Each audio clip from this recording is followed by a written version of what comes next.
Hello and welcome to Monkey Knife Fight Live. Folks, I'm Conner Rowntree, joined today by AJ, MMA Betting. AJ, how are you today?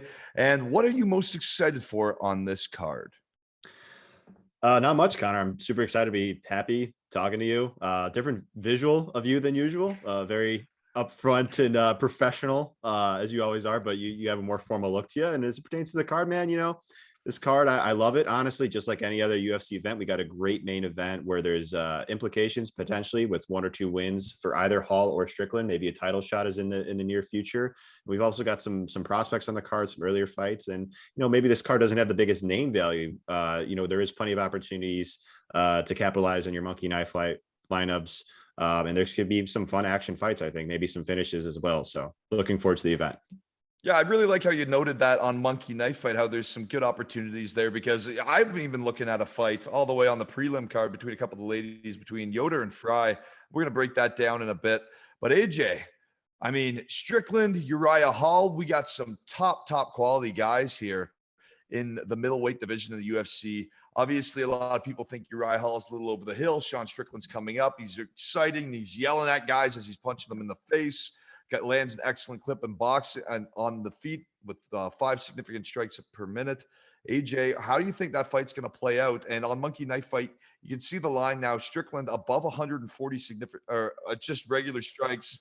Yes, he's really leapt off the page, but that's actually held stable. When I was looking at the lines the other night, it was actually 142.5 to 61.5. So the lines have actually held very stable on Monkey Knife Fight. AJ, how do you see this fight going down?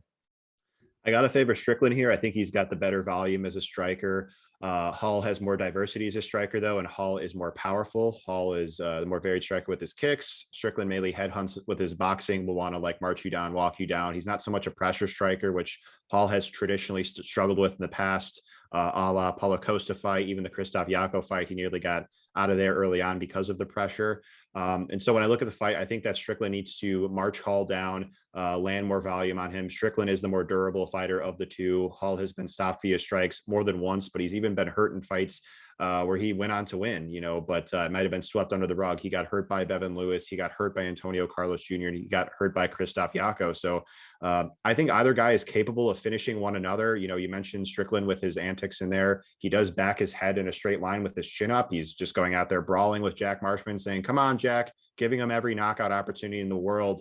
That's not what you want to do against a guy like Uriah Hall, who's got that one-hitter quitter power. Actually has a longer reach here, but I do favor Strickland nonetheless, but he better take Hall seriously. Otherwise, he might be in trouble. He's a better grappler and wrestler, but I can't count on him to wrestle and grapple because he didn't do that against Marshman, who has struggled with that many times in the past. And as it pertains to Monkey Knife Fight, man, I agree with you. 142.5 seems like too much, especially because I think both guys have the capable of finishing one another. I get that Strickland has good volume, but if this fight goes 5 rounds, I don't think he'll be landing that many strikes on Hall and not hurt him. So I like the under on Strickland, and I actually like the under on Hall. Hall's traditionally a low R output striker, doesn't throw in combination much. And I think that if Hall lands on Strickland, with Strickland's bad striking defense leaving the pocket, he could certainly knock him out as well. So I'm actually going to go under for both strikes here on the main event combatants here. Now, you touched on something, AJ, that I just want to reiterate because it's super important going to this fight. And it's the fact that if Sean Strickland chooses to wrestle, he has the quality and the class on the mat to control Uriah Hall, in my opinion. And I think that is a clear path to victory. But we were talking before the show, and Sean Strickland literally said on the media day, he's like, "I want to stand in the pocket with Uriah Hall. I want to bite on my mouthpiece," is what he said. Word for word is, "I want to bite on my mouthpiece and trade." That is playing with fire with Uriah Hall. I do like Sean Strickland for the finish. That is where that's definitely how I see this going. I like the less. As I said to you before the show, I think it's going to be Strickland from round 3 to 5 when Uriah Hall starts to slow that pace. One good thing about Sean Strickland, well, that striking defense isn't quite on par. You were correct where he just walks guys down. And Uriah Hall's gas tank, he's up in age. He's a little more chinny now. I think Strickland's going to walk him down and be able to catch him. But I think we're definitely going to be looking at a finish, especially when you're going to be playing with fire with Uriah Hall on the feet. AJ, so we both like the less here. So folks at home, a Monkey Knife Fight, all you have to do is select your selection. If you want to go less with me and AJ, we both like the finish here, both leaning towards Strickland. and go down, hit submit, and you're in to win.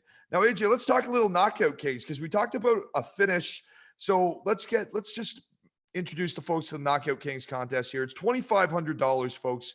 All you need to do is select 3 fighters. If all 3 of your fighters score a knockout win, you're in to win your share of the $2,500. We've been close before, AJ. I know we had 2 for 3 last week. We were sitting on the fence there just waiting for Kyler Phillips. He almost had it, but not quite. AJ, we just talked about Sean Strickland, Uriah Hall. We like to do the probability game in this when we look at this, right? Is this guy's going to win? It's probably going to be this way by knockout. And you can make the argument for either guy. If you're a Uriah Hall fan, I don't think that's a bad pick in your Knockout King contest. I just personally think that Sean Strickland is a more well-rounded fighter, more paths to victory, and I think he earns the finish. So Sean Strickland is my first pick in the Knockout Kings. AJ, take it away.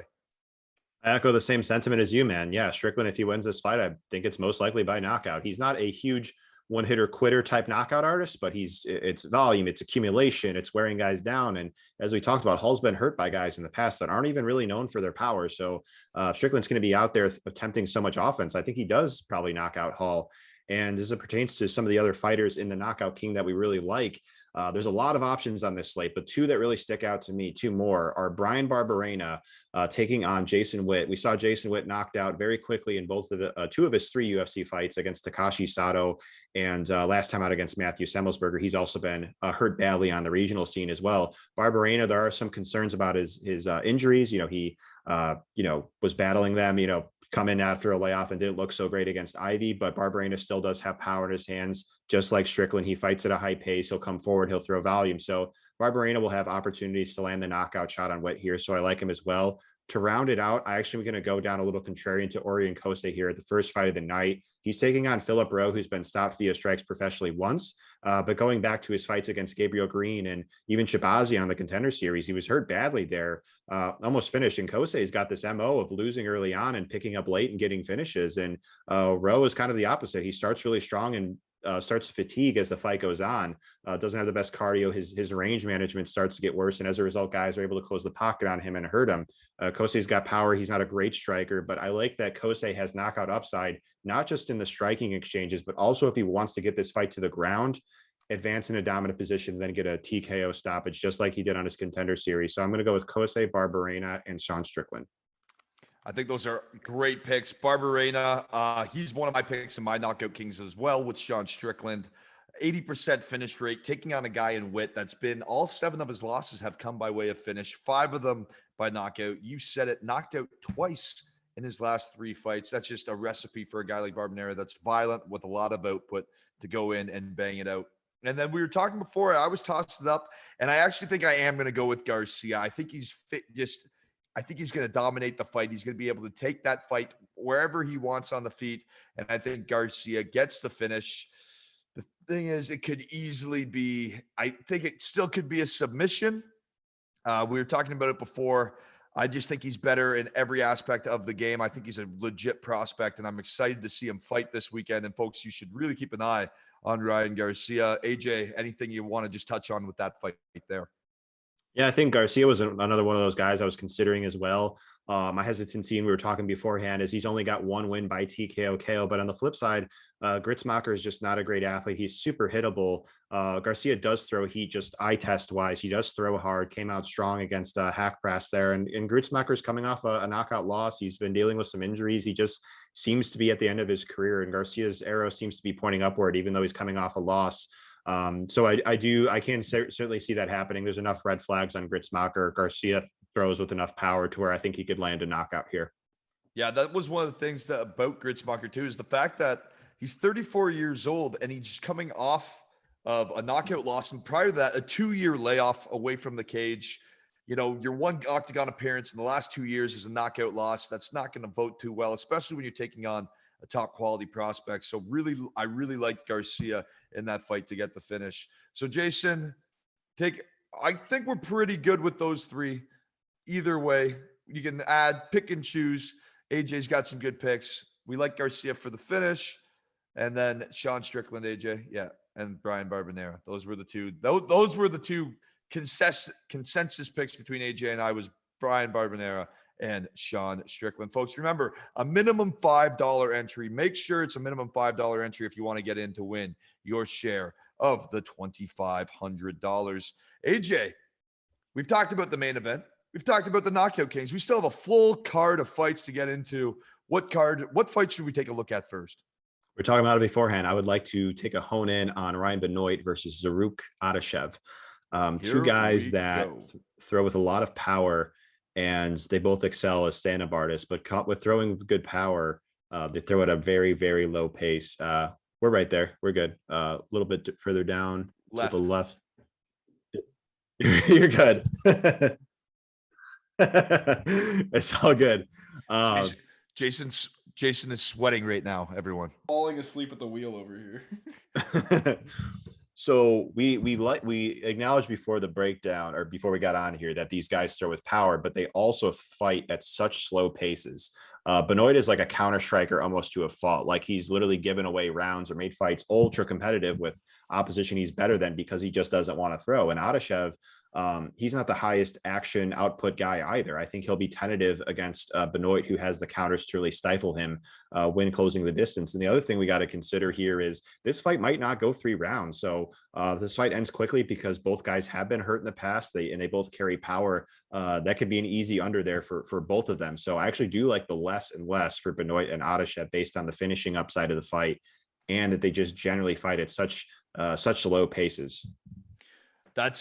I love that you said that. I actually had them for less and less too. We were talking about it before. I kind of like Benoit for the knockout. He's a possible in my Knockout Kings with the power and the ability to close, and the fact that Adashev just gets hit. Another really important point to solidify what AJ is saying is that both of these guys land less than 3 significant strikes per minute. Now, I'm aware that it is total strikes, not significant strikes on Monkey Knife Fight, but you have to take a look at that output. These guys are going to be standing on the outside and looking to counter. I like the less and less. I think it's a great pick, AJ. Folks, remember, go less and less, or do whatever you're most comfortable with. Select your buy-in, scroll down, hit submit, and you're in to win on Monkey Knife Fight. And I really want to take this momentum that we're with and move it to Yoder versus Fry, because I think that exact analytical breakdown that you just had is a mirror image of my breakdown for Yoder versus Fry. Neither of these girls land 3 significant strikes per minute. Fry is actually less than 2 significant strikes per minute. She stays on the outside. I actually, watching Fry's tape, I could not believe how few strikes that this girl throws. Yoder, on the other hand, she's not a heavy striker either. She likes to pick her strikes from the outside. And I could see both these girls thinking going into this fight that they have the edge in grappling and seeing some grappling. So I actually like this fight to go less and less as well. I think if you were to tell me, where do you think they're going to land, Conner, both these girls, I'd say anywhere from 40 strikes to 55 strikes. I don't see Yoder landing 87 strikes in a fight where Fry isn't going to be the aggressor to engage. AJ, how do you see this fight going? I think your analysis is pretty bang on, man. I mean, when we talk about the makeup of the fight, yeah, they both fight at slow paces. Just if you look at their UFC stats, Yoder is below 3 significant strikes per minute. Frey is below 2. And like you said, there could be some grappling here. Of course, with grappling comes potential ground strikes. It becomes potential strikes in the clinch. But neither is a really aggressive ground and pound artist, even when they're on the ground. Yoder a little bit more so of the two, but she's not an aggressive ground and pound specialist by any means. She's her strength is in the grappling. She's a BJJ black belt. She's more of like a control grappler. She does take the back a lot, and she might submit Frey. And then Frey kind of same deal, against DePaula last time out. She got a takedown in rounds 1 and round 3, and that was pretty much the round. She won the fight with control. She took the back. But again, it goes back to what we're talking about. She didn't exactly pour it on DePaula, even when she was in dominant position. So in striking exchanges, it should be at a meager pace. And then even on the ground, I just don't see either woman really pouring it on the other, even if they are in dominant position. I think that if a finish happens, it would more than likely come by a submission, to be honest with you. And I actually think that Yoder would be the more likely candidate to get it. She's not an elite grappler, but I do think she's a better grappler than Frey. I think Yoder's actually a better wrestler. She's going to be a longer fighter here as well. So I actually do like Yoder as far as a prediction goes. I think Frey is really tough. She can hang in there, but The length and then the grappling and wrestling should help Yoder win the aggregate of the exchanges here. Yeah, if we're talking about the fight on a scorecard basis, I do think it goes to distance. I don't see, outside of what you said. I think you nailed it on the head. You know, Yoder's credentials on the ground, outside of a potential submission, that's really all I see going. And I don't think Yoder, which is weird to say, I don't want to say lacks a killer instinct as a professional fighter, but she doesn't chase the finish. I think when there's blood in the water, she sticks to her game plan and she tries to grind out the fight instead of hunting the finish. So I think this fight goes long. AJ, I think we both said it, less and less. That's the way that I see this fight playing. And much like AJ's breakdown of the previous fight, punch it in on Monkey Knife Fight, folks. Scroll down to the bottom, hit submit, and you're in to win. AJ, any other last fights that you want to touch on this card? Yeah, I would like to touch up on the Cheyenne Buys and Gloria Tapala fight, if that's all right. All over the ladies today on Monkey Knife Fight Live. Who says chivalry is dead? Cheyenne Buys, that is holy guacamole, 106 strikes. AJ, take it away here. That's a lot of strikes. It is a lot of strikes, and it's similar to the Strickland logic. I mean, of course, we got to consider the ground strikes, the clinch strikes. But when I watch Buys fight, you know, even though we've seen Tapala exposed on the ground in just her last fight, and even on the regional scene, Buys seems most content to strike. I mean, that's my read of her. I think she's a fine grappler, even though her last fight she struggled to separate from the front headlock. But generally, I've seen her, you know, pass guard well. I've seen her positionally strong and on top position. But she's not like the most dangerous finisher. And I think it's going to be contested on the feet for the most part. And Tapala's the longer fighter here. She's got 4 inches of reach. I don't think Buys will just get the pocket exchanges at will. I think Tapala is the more varied striker. I think she's actually more dangerous as well. So I think this is kind of like the last fight we just talked about. I think another fight that probably goes the distance, where it's contested on the feet for the most part. And I do like the under on Buys strikes, but I actually like the over on Tapala's strikes. I just think with her being a bit longer and having better tools at range, there will be certain striking exchanges where Tapala will be able to hurt Buys, but Buys won't be able to hit Tapala. So I think they're both tough and durable. Neither's a super dangerous finisher, so I trust it goes to the cards. But that is my read on this fight. I do think that similar to the Strickland, it's just way too high of a number. I would rather take the under on Buys and then the over on Tapala. Yeah, a little mix and match there, AJ. I think that's the first time that we've done that on this particular card today. And I think that's a really good read. I mean, there's a 45 significant strike difference, 45 strike difference between the two ladies there.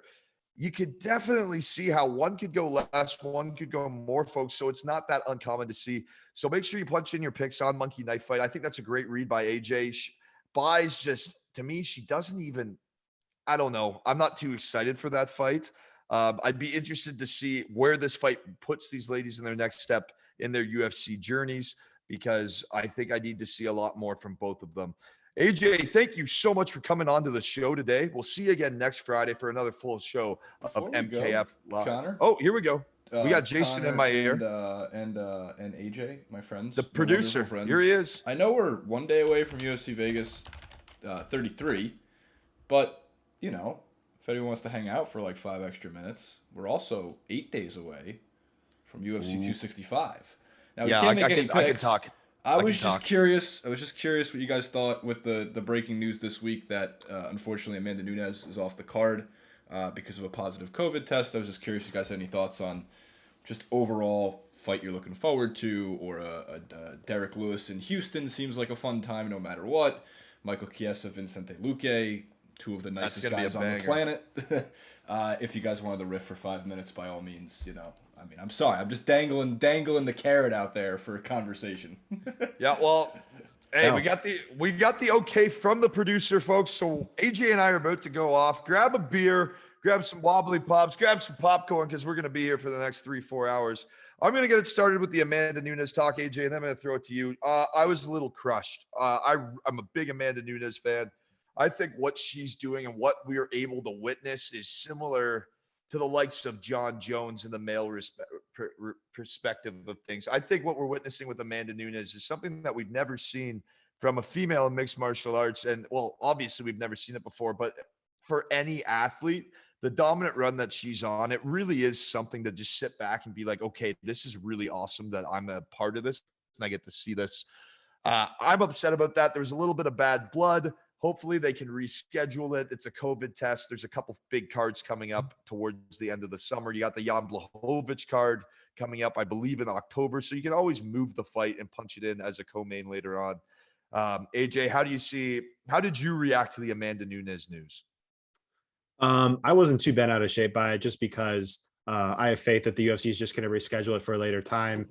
Pretty sure we all know how that fight would go. No disrespect to Pena, but Nunez is just she's the female GOAT, as you alluded to, right? So every time she fights, it is exciting because she's not only a dominant fighter that is very proven, but she gets finishes, and that's what the MMA community loves and appreciates the most. I would say the masses, but we also appreciate just her skill set as a fighter. She's an excellent striker. She could wrestle. She could grapple really well. And like her one issue that she had as a fighter all these years ago was her cardio. Now that she's patched that up, it's just she's such an elite force at that weight class. I think her versus Valentina 3 is inevitable down the line just because those two could actually challenge one another, and where they're at in their weight classes, they're just and these are good women that they're facing. It's just they're on their own sort of wavelength with their skills. Here's a hot take. I had Valentina on my scorecard in I think it was the second matchup between the two of them. No, the second one she finished, Nunez finished her. So the first matchup, I had Valentina on my scorecard 3-2 in the first matchup. I think she got the better of the feet in the standing. But one thing to note on Nunez that is just so incredible, to your point, people like Felicia Spencer come in, Canada's own Felicia Spencer, and you think that she may have a chance to take her down. Nunez takes her down and dominates her on the mat. Holly Holm, the preacher's daughter, excellent kickboxer, comes in and knocks her out with the head kick. Just Amanda Nunez takes whatever your skill is and plays your game with you and beats you at it. That's what I love about watching Amanda Nunez fight. AJ, any other notes on Amanda Nunez? No, I mean, it's just an honor to watch her fight. I have, she's going to be back again. So it's not as if this is like a quote unquote lost opportunity. I don't think we should look at it like that. They're going to reschedule the fight. She seems like she wants to fight for a little while longer, even though she doesn't have to. And yeah, I mean, we'll just see her fight again. It's just going to be at a later time. How great would it be if they just kept the fight on the card? Misha Tate comes in on short notice, wins. We got Tate, Nunez 2. Holy moly, I'm getting carried away now. We got Derek Lewis and Cyril Gane. Speaking of interim title fights, AJ, how do you see this one playing out? Oh, geez. I mean, you can never count out Derek Lewis, of course. He's got so much heart and power, but skill for skill, Gane is just a much better fighter, man. I mean, of course, the Houston arena is going to go off like an earthquake when Bruce is reading Lewis's name, but Lewis, he's just a guy, I think, that like at heavyweight, you can get by with your power. Of course, you don't need to be as technical as the smaller weight classes. And Lewis has just so much toughness that he can hang in there and knock out anybody. But from a skill perspective, Lewis isn't the most skilled heavyweight. And so my analysis is more so predicated on who's the more skilled fighter. And I think Gane is by a wide margin, and he's more well-rounded. And so, of course, Lewis is always live to land a knockout shot. But other than that, I think Gane has him covered everywhere, to be honest with you. Yeah, I think you hit the nail on the head, and the fact that it's going to be in Houston. It's not at the Apex. It's going to be a full-size octagon. So if God needs to get on his bike to get out of trouble, he's going to have a little extra room to be able to do that. And I think when you're fighting a guy like Derek Lewis, every squared inch counts when you can get out of way of a punch. Ask Volkov, because he couldn't do it in the final 10 seconds of that third round. AJ, Jose Aldo's on this card too. I'm excited for that one. I think someone's going to go down like a sack of potatoes. I'm going to save my pick for next week's show with the Knockout Kings, but someone's going down in that fight. That's my prediction. AJ, what do you think? That's fair. Yeah. Jose Aldo needed a win. He got it last time out. Munoz needed a win, and he got it last time out against Rivera. Just chopped his calf really just to a T. I mean, Rivera could barely walk out there. So I think this is excellent matchmaking, and what a banger of a co-main event, honestly. What boring fight is Pedro Munoz in? I mean, I can't think of one. Jose Aldo, same thing. And we've got Michael Chiesa and Vicente Luque, two streaking welterweight contenders. I mean, sign me up for that. And I really like Michael Chiesa going into this fight too. He's the underdog, not as much pressure on him. And I think we've seen his stand-up come a long way, and his ground game, man, Michael Chiesa is just an anaconda on the mat. He's awesome to watch. Even when he was in the lightweight division, remember when he was fighting Kevin Lee? Well, that didn't go so well for him, but just either way, he was able to grapple his way around those bigger opponents. And I think he could have some success against Luque. But then again, Luque, one thing you got to love about him, he's never out of a fight. He isn't. And similar to Munoz, I mean, what Vicente Luque is much watched TV. Every single fight that he's in, whether it lasts long or short, just like against Tyron Woodley last time, a fighter that, you know, is historically not in the most exciting fights. Wasn't it an exciting fight with Vicente Luque? Because that's his type of style he brings. I do worry worry a bit about Luque's longevity as a fighter because he's been in so many wars, but going along with that, he's just been in so many action fights, the Price rematch, obviously the Barberena fight, the Thompson fight. I mean, this should be a fun fight card we got here going. Yeah, next weekend it's going to be a banger. But folks, make sure you tune in to Monkey Knife Fight live, listen to us, and head over to Monkey Knife Fight and play the slates for this weekend because, well, we have heard a lot of complaining about the card. It's not as good. There are some great fights on it. And let's be honest, who doesn't want the UFC on in the background on a Saturday night? You all do. And we all want to be playing along on Monkey Knife Fight. AJ, thank you so much for joining us on this week's edition of Monkey Knife Fight Live to break down the UFC. Folks, I'm Conner Rowntree, and remember to hit it hard.